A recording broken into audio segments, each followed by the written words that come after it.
Liberdade, essa palavra que o sonho humano alimenta, que não há ninguém que explique e ninguém que não entenda. Cecília Meirelles. Olá, pessoal, tudo bem? Na aula de hoje a gente vai tratar sobre o período joanino e o processo de independência do Brasil. Mas antes eu queria conversar um pouquinho com vocês sobre essa história de processo. Normalmente, os alunos tendem a estudar história tentando saber fatos isolados, decorando nomes de personalidades importantes e principalmente datas. Isso não é importante, pessoal. O importante em história, e é exatamente aquilo que vai fazer com que vocês comecem a compreender a história em si, é vocês tentarem enxergar ela como um processo, como algo mais aberto, buscando fatos que estejam relacionados entre si. Por exemplo, o que na Europa, no século XIX, vai estar acontecendo que vai influenciar no Brasil? Isso, pessoal, então, vai acabar fazendo com que vocês consigam fugir da decoreba. É nesse sentido que a gente deve buscar entender a independência do Brasil, através de um processo. E esse processo começou com a vinda da família real para o país em 1808. Mas para entender os motivos que levaram Dom João VI e toda a corte portuguesa a virem para o Brasil, a gente também vai ter que dar uma olhadinha no que está acontecendo na Europa no período. Estamos vivendo o famoso período napoleônico, quando Napoleão Bonaparte estava governando a França.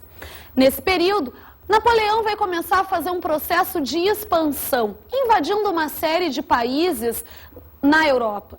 Com isso, ele vai acabar entrando em guerra diretamente com a Inglaterra, porque Napoleão estava tomando posse de territórios que os ingleses tinham fortes relações comerciais. Nessa disputa, Napoleão vai acabar decretando o famoso bloqueio continental. Isso seria um decreto que proibiria qualquer nação de comercializar com a Inglaterra. Se alguma potência fizesse comércio com os ingleses, Napoleão invadiria e tiraria aquele rei do poder. Mas não vamos esquecer, pessoal, que Portugal tinha uma relação já de séculos de forte dependência econômica com a Inglaterra. Lembram lá, desde o Tratado de Mito, que aconteceu no final do processo das invasões holandesas dentro do Brasil, Portugal cada vez mais foi desenvolvendo uma dívida crescente com a Inglaterra. Dessa forma, então, vai ficar muito complicado para que Dom João VI, que era o regente de Portugal no período, cumprisse o bloqueio continental que tinha sido decretado por Napoleão.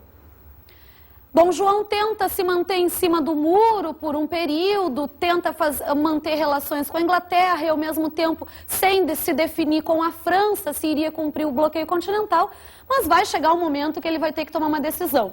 E, óbvio, então, a decisão vai ter que ser pela Inglaterra devido a essa dependência de séculos que Portugal tinha com esse país. No momento que o Dom João VI rompe com o bloqueio continental, que havia sido decretado por Napoleão, Napoleão vai invadir Portugal e a família real vai ter que fugir.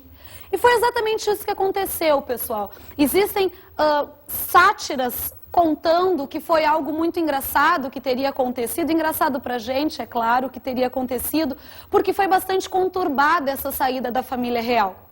Teria sido em apenas 3 dias que tudo se montou. Foram vendidos bilhetes para ter acesso aos navios que viriam para o Brasil. E muitos nobres acabaram não conseguindo comprar e na hora de partir foi uma confusão geral. Nobres se tocando ao mar, muita gente inclusive se matando. Um filme que mostra de forma bastante interessante a saída da família real e a chegada dessa corte ao Brasil é o filme Carlota Joaquina. Vamos ver um trechinho já nessa chegada da corte no Rio de Janeiro. Carlota detested the country the moment she set foot on it. Maybe because she didn't like black people. Don João, on the other hand, seemed intrigued by the racial mixture that he found there. But as she wouldn't stay in Bahia, they sailed straight to Rio de Janeiro, where people were anxiously waiting for them.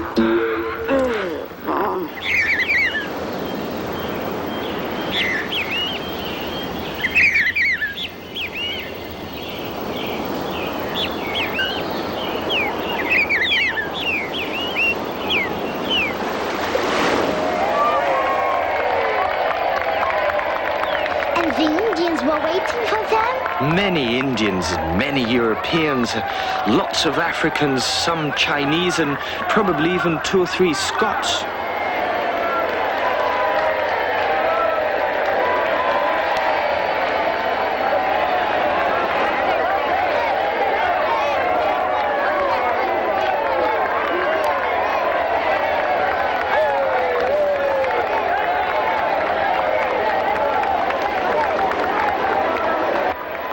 Pois é, pessoal. Dizem que foi realmente bastante complicada a vinda da família real para o Brasil.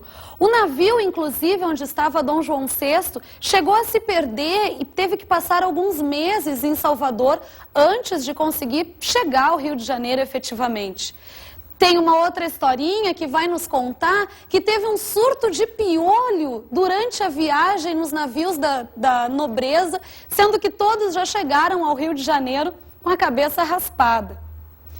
Mas enfim, quando Dom João VI chegou ao Rio de Janeiro, ele vai começar a decretar uma série de novas medidas que nós podemos considerar como liberais. Essas medidas são importantes para a gente, inclusive porque alguns historiadores interpretam já aí em 1808, com essas novas atitudes de Dom João no Brasil, que teria acontecido a independência do país.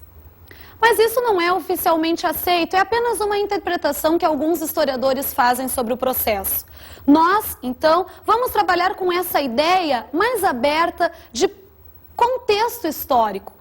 Para a gente, vai ser com essas medidas de Dom João VI que vai começar o processo de independência do Brasil, fazendo com que lá em 1822 seja então possível que Dom Pedro I decrete a independência do país. A primeira medida que Dom João VI tomou, ainda no ano em que ele chega, que é 1808, será a abertura dos portos às nações amigas. Isso significa que, a partir daquele momento, qualquer país aliado a Portugal poderia fazer comércio com o Brasil. Isso é extremamente importante, gente, porque foi aí que se rompeu com a estrutura, com a principal base do sistema colonial, que é o Pacto Colonial. Durante séculos, o Brasil só pôde comercializar com Portugal. Isso fazia parte de toda a estrutura de uma colônia de exploração. Mas agora, com essa nova atitude de Dom João VI, o Brasil pode comercializar com qualquer nação amiga. Na verdade, a principal beneficiada com isso vai ser a Inglaterra, prejudicando fortemente a elite portuguesa. Outro tratado importante, gente, que foi feito por Dom João VI, vai ser o Alvará de 1º de abril. Com esse, Dom João estava revogando o último tratado feito por sua mãe, Dona Maria, também chamada de a Louca, em 1785. Através do Alvará 1º de abril, era permitido que a colônia, o Brasil, produzisse manufaturados. Mas, na verdade, não vai produzir maiores efeitos esse alvará, porque vamos lembrar que o Brasil ainda vivia um período de escravidão, ou seja, o mercado interno já é reduzido. E ainda a forte concorrência com os produtos ingleses também não vão favorecer essa produção de manufaturados internos. Mas o outro tratado, os tratados de navegação e comércio, esses sim acabaram trazendo maiores consequências para a história econômica do país. Através desse tratado, novas taxas alfandegárias foram colocadas por Dom João VI nos portos brasileiros. Só que foram feitas, gente, de uma forma um tanto polêmica na época. Para vocês terem uma ideia, a Inglaterra iria pagar menos imposto para colocar seus produtos à venda no Brasil do que o próprio Portugal. Imaginem a consequência, o reflexo que isso acabou causando na elite comercial portuguesa. Vejam que todas essas medidas liberais que Dom João VI está fazendo dentro do Brasil beneficia principalmente a Inglaterra e parte da elite brasileira. Mas a elite portuguesa não está gostando nada disso. A política externa e inovações de Dom João VI nesse período também vão ser bastante importantes, pessoal. Por exemplo, Dom João VI vai acabar invadindo a Guiana Francesa. Isso numa questão direta de luta contra a França. Mas outra questão que foi feita foi a invasão da província de Cisplatina, onde hoje fica o atual Uruguai. Dom João VI, com essas duas invasões, na verdade, o que ele estava tentando fazer era expandir ainda mais o território brasileiro. Mas novas instituições também foram criadas nesse período por Dom João VI. Uma das principais seria o Banco do Brasil, esse mesmo que existe até hoje, teve um de seus momentos iniciais já no governo de Dom João VI. Essa instituição, gente, teria sido criada para cobrir os déficits do governo e seria suprida através de novos impostos. Dom João VI vai dar a desculpa para a criação do Banco do Brasil, dizendo que seria um setor responsável para dar créditos para novos produtores. Outra medida importante, gente, vai ser a legalização da imprensa. Até 1808, vejam bem, até Dom João VI chegar no Brasil, não existia imprensa oficial aqui dentro. Na verdade, considera-se que Dom João VI teria colocado o primeiro jornal dentro do Brasil, que seria a Gazeta do Rio de Janeiro. Mas já há algum tempo, pessoal, já vinha sendo feito o jornal Correio Brasiliense por Hipólito José da Costa. Só que como era ilegal a imprensa no Brasil, Hipólito imprimia esse jornal na Inglaterra e mandava para o país. Dom João VI também vai criar a Biblioteca Nacional. Essa, num primeiro momento, teria sido feita com os próprios livros da corte portuguesa que estava aqui no Brasil. Hoje, a Biblioteca Nacional é uma das instituições culturais mais importantes para o nosso país. Um trabalho belíssimo é feito na biblioteca através da preservação e do arquivamento de muitos documentos da história do nosso país. Será também no governo de Dom João VI que o Brasil vai ser elevado à categoria de Reino Unido de Portugal e Algarves. Mas para que a gente entenda como que isso aconteceu, novamente temos que nos remeter à história europeia. Estamos em 1815 e o que está acontecendo na Europa nesse momento é a derrota de Napoleão Bonaparte. Finalmente, a Tríplice Aliança, formada por Áustria, Rússia e Prússia, aliada à Inglaterra, consegue derrotar Napoleão. As motivações desses países eram bastante nítidas. A Tríplice Aliança queria a manutenção do sistema absolutista na Europa e a Inglaterra, sua motivação maior, sem dúvida alguma, era a questão comercial. Dessa forma, eles vão conseguir, então, derrotar Napoleão, só que novas medidas vão ter que ser tomadas, porque como ficaria agora essa Europa sem esse imperador? Por isso foi feito o famoso Congresso de Viena. Através desse congresso, se estruturou novamente a Europa após o período napoleônico. Esse congresso foi feito, pessoal, através de dois princípios. O primeiro deles é o princípio da legitimidade. Mas o que seria isso? Seria a volta dos monarcas derrubados no período de Napoleão Bonaparte. O segundo princípio seria o do equilíbrio europeu. Esse é mais importante ainda para a história brasileira, pessoal, porque segundo esse princípio, o território europeu deveria ser repartilhado com as potências vencedoras da Guerra de Napoleão. Ou seja, os monarcas que não estivessem no seu território, que tivessem perdido esse território para Napoleão, perderiam definitivamente essa terra para as potências vencedoras. Onde estava Dom João VI, gente? No Brasil. Ou seja, fora do território português. Estaria correndo risco, então, de perder o território por causa do princípio do equilíbrio europeu. Vai ser aí que Dom João VI vai acabar encontrando a possibilidade de não perder o território e, ao mesmo tempo, não ter que voltar para Portugal através da elevação do Brasil a Reino Unido de Portugal e Algarves.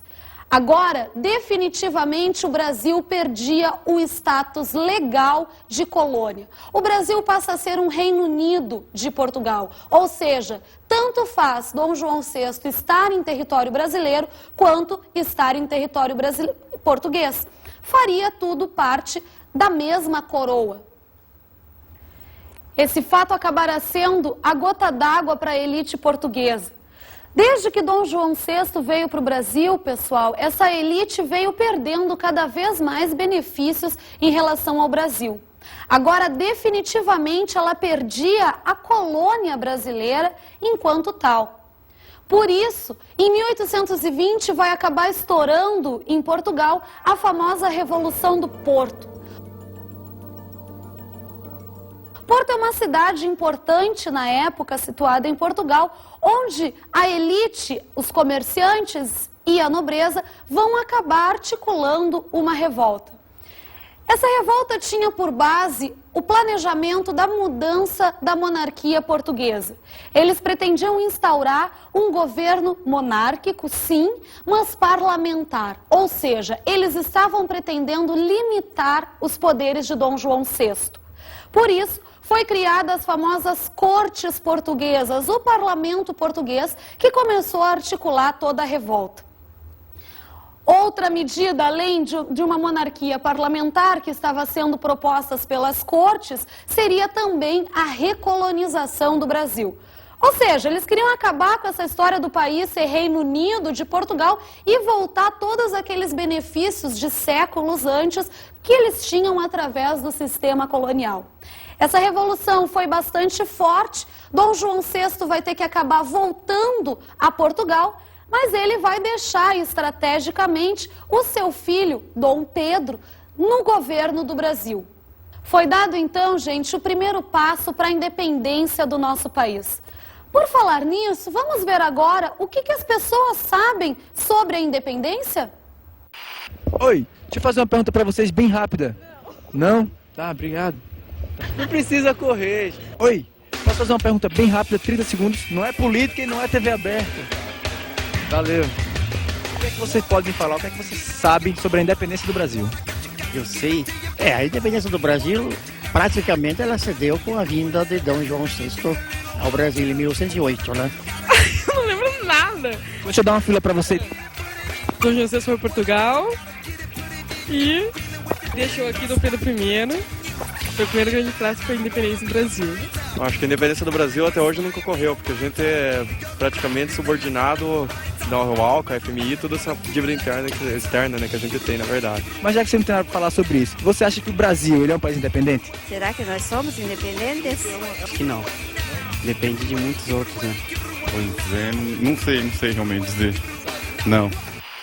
Bom, gente, alguns fatos vão acabar provocando, então, a ruptura definitiva do Brasil com Portugal. São fatos que vão acontecer em momentos diferentes, mas que vão ajudar a gente a compreender um pouco melhor como que aconteceu a independência do Brasil. O primeiro deles seria o famoso Dia do Fico, onde as cortes portuguesas, ou seja, o parlamento que se formou depois da Revolução do Porto, teriam exigido o retorno de Dom Pedro I a Portugal. Eles já estavam percebendo, na verdade, que Dom Pedro I aqui no Brasil estaria com uma certa autonomia que para eles não representaria interesse. Dom Pedro I, mediante essa exigência do Porto, vai se negar e vai permanecer no Brasil. Esse foi consagrado como o famoso Dia do Fico. Outro fato importante para essa ruptura do Brasil com Portugal vai ser o Cumpra-se. Através desse, Dom Pedro I decretou que qualquer medida mandada pelas cortes portuguesas ao Brasil só seriam cumpridas se ele autorizasse, se ele desse o cumpra-se para aquelas medidas. Através desse ato, gente, Dom Pedro I estava decretando a soberania nacional ao Brasil. Com isso, então, estava tudo pronto para que Dom Pedro I decretasse a independência do país. Esse fato é consagrado pela história brasileira através do famoso Grito do Ipiranga, onde às margens do riacho Ipiranga, em São Paulo, durante uma viagem de Dom Pedro I, ele teria recebido uma carta de um ministro seu, José Bonifácio, aconselhando que ele fizesse a independência. Existe um importante quadro pintado por Pedro Américo que relata esse momento da independência brasileira. Como a gente pode perceber, esse quadro ele vai ter questões bastante ideológicas presentes. Como, por exemplo, na parte mais superior do quadro, a gente percebe as tropas brasileiras na frente sendo guiadas por Dom Pedro I em um ato de comemoração à independência. Num plano inferior ao quadro, estariam colocadas as tropas portuguesas como que recuando, com medo, inclusive, da elite brasileira que estava fazendo a independência. Mas na questão ideológica, o mais interessante desse quadro é vocês observarem a participação de um personagem do povo que estaria colocado num plano mais à esquerda da tela. Essa personagem estaria simplesmente olhando para a independência do Brasil, como se observando apenas, sem entender muito bem o que estava acontecendo. Pedro Américo, a fazer essa tela, que na verdade hoje ocupa quase uma parede inteira do Museu Nacional no Rio de Janeiro, ele estava colocando de forma bastante ideológica a forma como foi feita a independência do Brasil. Pela análise desse quadro, podemos perceber que, de uma forma tradicional, a independência do Brasil foi feita apenas pela elite brasileira, com participação de Dom Pedro I, sem resistência dos portugueses e sem participação absolutamente nenhuma da população brasileira nesse processo. Na verdade, gente, não foi bem isso que aconteceu. Tanto as tropas portuguesas quanto até a população do país vão acabar tendo participação no processo. No Pará, na Bahia, em algumas outras regiões, nós vamos inclusive ter movimentos armados de resistência contra a separação do Brasil em relação a Portugal. Mas, de forma geral, a elite brasileira e principalmente a elite do Rio de Janeiro apoiou a independência. Isso porque, óbvio, ela estava sendo beneficiada com a separação de Portugal. Esse fato vai ser importantíssimo para que a gente consiga compreender melhor, pessoal, o período posterior que vai começar agora, logo com a independência do Brasil, que nós, dentro da história, nomeamos de Primeiro Império. A participação dessa elite brasileira durante o primeiro reinado, ela é fundamental para que se compreenda os próximos episódios da história do país. Mas ao contrário do que normalmente a gente possa pensar, gente, a independência do Brasil não significou em hipótese alguma ruptura total com Portugal. Não vamos esquecer que continuou sob o comando do país um Bragança, Dom Pedro I. Isso é bastante perceptível se nós pegarmos alguns símbolos usados na época, como por exemplo a bandeira nacional. Você sempre aprendeu que as cores brasileiras, as cores da bandeira nacional, significariam o verde, a mata, as florestas, e o amarelo, as riquezas, o ouro do país, não é isso? Na verdade, não é bem isso o significado da escolha dessas cores, gente. Elas representariam, na verdade, as casas de Orleans e Bragança, que seriam as dinastias que continuariam no poder aqui no Brasil. Representando, então, como o Brasil continuaria interligado a Portugal, mesmo depois dessa ruptura oficial que foi dada com a independência. Outra forma que a gente pode perceber é o hino do Brasil. A letra do hino foi colocada anos depois da independência. Na verdade, no momento da independência, só existia a música. E essa foi feita por um português. O Brasil fez a independência, era necessário então que outras potências reconhecessem isso, porque senão de nada valeria. Dessa forma, uma série de potências acabaram fazendo tratados com o Brasil, ganhando benefícios também com isso, para reconhecer a nossa independência. A primeira nação que fez isso foram os Estados Unidos, porque estavam envolvidos com a famosa doutrina Monroe, que era orientada pela história de América para os americanos. Ou seja, se pretendia que as nações na América Latina acabassem fazendo a independência. Logo depois, também a Inglaterra acabou reconhecendo a independência do Brasil. Mas, nesse caso, foi um pouco mais difícil, porque aconteceram uma série de exigências por parte dos ingleses, como, por exemplo, que o Brasil se comprometesse em acabar já em 1822 com o tráfico negreiro. Com Portugal também o Tratado de Independência, que acabou recebendo o nome de Tratado de Paz e Amizade, foi um tanto complicado. Portugal exigiu uma indenização por parte do Brasil, que foi paga essa indenização, e sabem como? Pegando empréstimo com os ingleses. Vejam que engraçado. O Brasil pega empréstimo com a Inglaterra para pagar Portugal. Paga Portugal, só que essa vai pagar suas dívidas com a Inglaterra. Mas, enfim, Portugal reconhece e, além da indenização, vai exigir também que Dom João VI receba o título de imperador honorário do Brasil. Outras potências vão acabar exigindo, para reconhecer a independência do Brasil, uma diminuição na alfândega brasileira. Lembram que isso já havia sido feito lá por Dom João VI, logo que ele vem para o país? Pois é, novamente essa alfândega vai ter um valor reduzido para 15% e não mais como era antes, um valor de 24%, para que outras potências coloquem seus produtos à venda aqui no território brasileiro.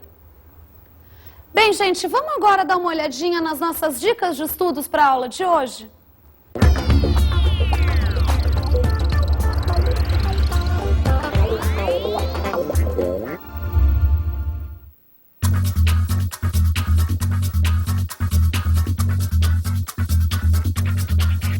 Bem, gente, a minha dica de estudos para a aula de hoje é vocês assistirem ao filme Carlota Joaquina, de direção de Carla Camurati. Só que eu gostaria que vocês prestassem bastante atenção, porque esse filme foi feito através de uma sátira à família real portuguesa. Na verdade, Dom João VI não era aquela figura grotesca que aparece no filme, que passa o tempo inteiro comendo, ou Carlota Joaquina, que passa o tempo inteiro fazendo festas na corte portuguesa situada aqui no Brasil. Dom João VI vai ser, sim, gente, uma figura política bastante importante e bastante inteligente em suas artimanhas para o nosso processo histórico. Bem, gente, eu acho que é isso, então. Vamos ficando por aqui. Prazer estar mais uma vez com vocês e até a próxima.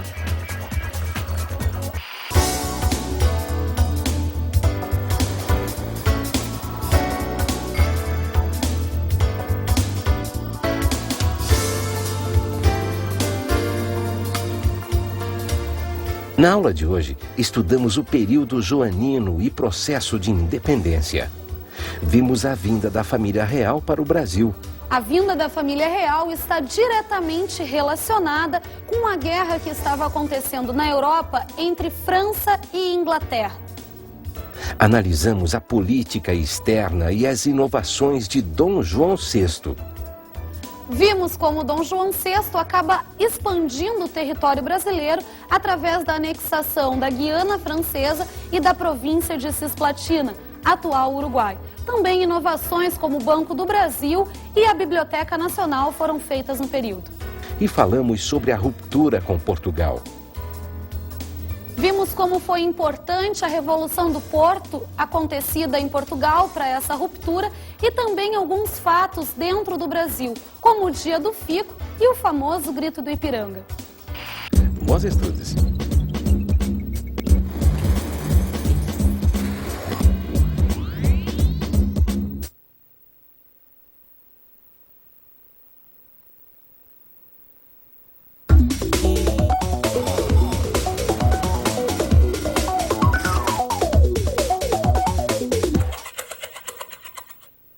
Olá, professor, tudo bem? O tema trabalhado na aula de hoje eu acredito que seja bastante rico para a gente trabalhar um pouquinho com a questão da criticidade política dos nossos alunos. Num primeiro momento, a gente pode começar tentando desmistificar um pouco o caráter de herói que a historiografia mais tradicional vai trazer para dentro da escola durante décadas aqui no Brasil. Outra questão interessante de se trabalhar é com os próprios tratados de independência, onde a gente pode mostrar para o aluno que, ao mesmo tempo que o Brasil estava fazendo a independência em relação a Portugal, ele estava aumentando uma dependência com a Inglaterra. Dependência essa que vai durar praticamente até a Primeira Guerra Mundial.